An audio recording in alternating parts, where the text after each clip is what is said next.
ल आयो है तातो होममेड कर्न डग हाहा ल सेप चाहिँ अब त्यस्तै छ होइन यो बिचको चाहिँ अलिकति राम्रो छ त्यसलाई चाहिँ डाइरेक्ट ब्रेडमा ऱ्याप गरेको यो साइडको चाहिँ ब्रेड क्रम्बमा आफूले घर बनाएको ताजा होइन खाऊ खान मन लागिसक्यो तिमीलाई होइन चिज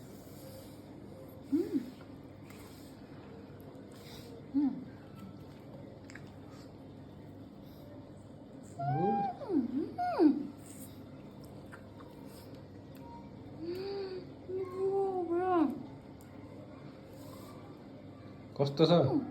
दामी मिठो